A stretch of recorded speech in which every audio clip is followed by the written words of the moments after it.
Good day everyone. Today we are going to dive into the fascinating world of photoluminescence spectrometry. This analytical technique is instrumental in studying the emission of light from materials, and it finds applications in various fields including physics, chemistry, and materials science. In this lecture, we will explore the theory behind the photoluminescence, understand how to load samples effectively, and delve into results analysis. Let us start with the theory.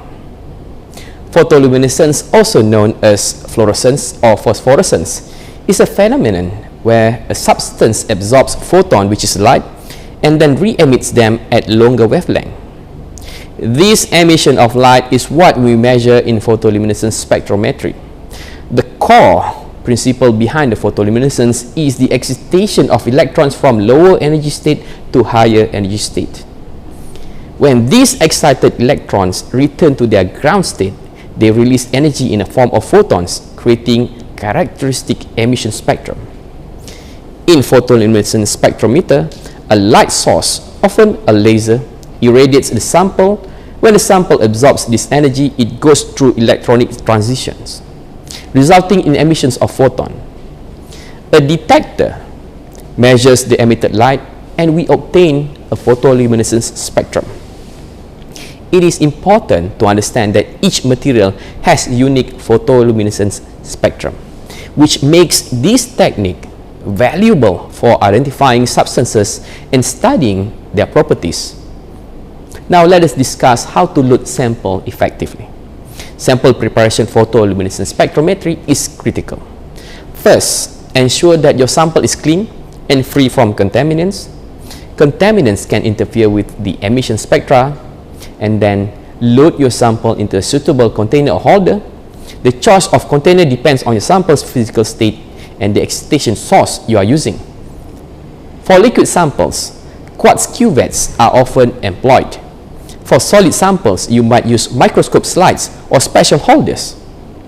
When handling the sample, minimize exposure to ambient light, as external light can overwhelm the weak photoluminescence signals. Always use appropriate safety precautions, especially when working with lasers. Moving on to result analysis.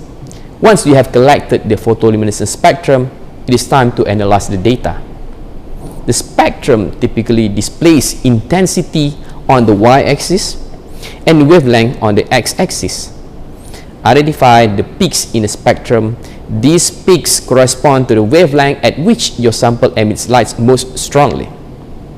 The position of these peaks can provide insights into the material's electronic structure and energy transitions. Consider the shape and width of the peaks.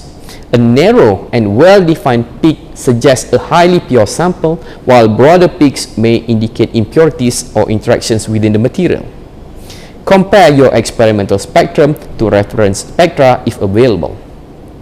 This will help in identifying the substance and understanding its photoluminescence properties.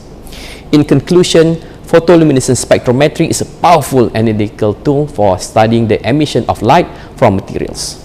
Understanding the theory, handling samples correctly, and interpreting the results are key aspects of successful photoluminescence experiments. Thank you for your attention. I hope this lecture provided you with a solid understanding of photoluminescence spectrometry.